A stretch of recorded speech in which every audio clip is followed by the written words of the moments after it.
इसी में से एक प्रश्न मेरे मन में उठा कि जैसे आपने कहा कि बीजेपी और कांग्रेस से बड़े और वरिष्ठ नेताओं को जाना पड़ा प्रचार के लिए, तब जाके प्रमोद मुखर्जी भाई की जीत हुई और बीजेपी को करीबन इतने वोट मिले।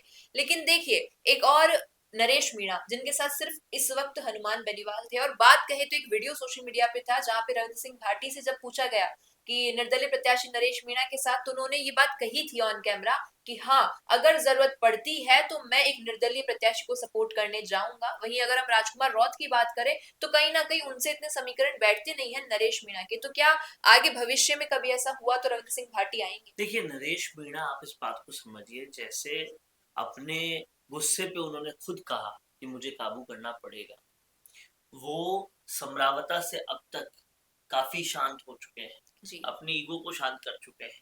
इस तरह से हर नेता को कहीं ना कहीं ये काम करना पड़ेगा और साथ में आना पड़ेगा। हनुमान बेनीवाल जो पब्लिक मंचों पे जाने से नरेश मीणा के साथ बचते थे, वो भी आने लगे।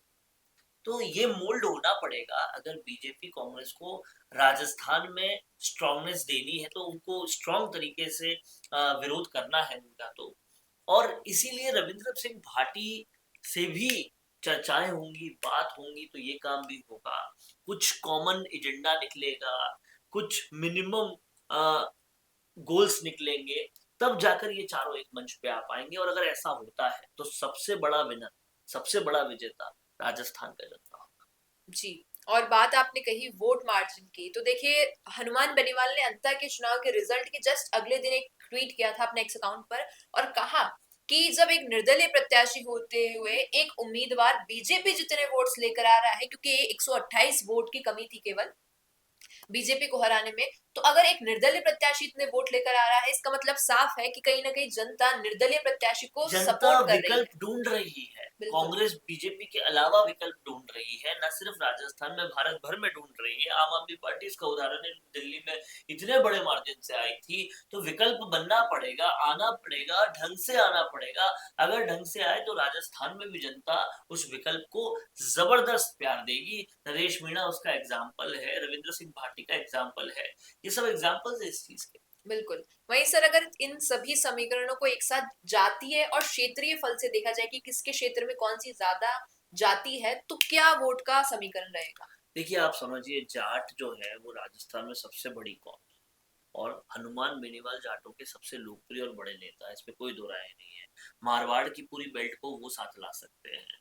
और वहां पर अगर उन्हें जाटों के साथ साथ मीणाओं का, भीलों का और साथ मिल जाए राजपूतों का, तो हनुमान बेनीवाल मारवाड़ में तगड़ा काम कर सकते हैं। जी। वहीं रविंद्र सिंह भाटी को अगर दूसरी कौमों का साथ मिले इनके साथ, तो वो उनके लिए भी अच्छा हो सकता है। मारवाड़ में वो भी काफी अच्छा काम कर सकते हैं। वागड़ के अलावा अगर दूसरे क्षेत्रों में राजकुमार रूत को भी आगे बढ़ना है तो उन्हें भी साथ मिल सकता है। और वागड़ में बांसवाड़ा और कुछ ऐसे इलाके हैं जहां पर भीलों के अलावा भी और जनसंख्या है। हालांकि 70% भील है, लेकिन साथ में और आए तो उनको और फायदा होगा। नरेश मीणा के पूरे इलाके में 30% ही मीणा है, तो उनको तो साथ की सबसे ज्यादा जरूरत है। जाट साथ आएंगे, राजपूत साथ आएंगे, तो कहीं ना कहीं उनका परचम बढ़ेगा।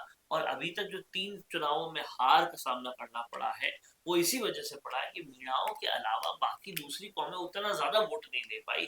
तो वो इन लोगों के साथ आने से जुड़ेंगी और सबके अपने सपने भी साकार होंगे। और कहीं ना कहीं सरकार को भी एक तगड़ा विपक्ष, एक तगड़ा विरोध मिल पाएगा। बिल्कुल। तो अब सवाल यही है आपसे भी, क्या लगता है आपको कि 2028 के विधानसभा चुनाव में क्या ये सभी नेता एकजुट होंगे? क्या इनकी विचारधाराएं एक साथ आएंगी? और क्या ये राजस्थान की राजनीति में एक विपक्ष के रूप में मुख्य धारा पे काम करेंगे? क्या कहना है इस पर आपका? बताइएगा कमेंट में। पसंद आया हो ये वीडियो तो इसे लाइक करना, शेयर करना और हमारे चैनल द फैक्ट इंडिया को सब्सक्राइब करना ना भूलना। धन्यवाद। बिजनेस अच्छा हो सकता है, लेकिन अगर नाम नहीं दिखा तो पहचान कैसे बनेगी? अब टेंशन छोड़िए, द फैक्ट इंडिया आपके बिजनेस को देगा वो पहचान जो पूरे राजस्थान में हर किसी तक पहुंचे। न्यूज चैनल पर विज्ञापन, पॉडकास्ट और प्रमोशन के जरिए आप सीधे 5 लाख सब्सक्राइबर और 10 करोड़ से ज्यादा व्यूज तक अपनी पहुंच बना सकते हैं। तो देर किस बात की, आज ही द फैक्ट इंडिया से जुड़िए और अपने बिजनेस को बनाइए हर घर का नाम।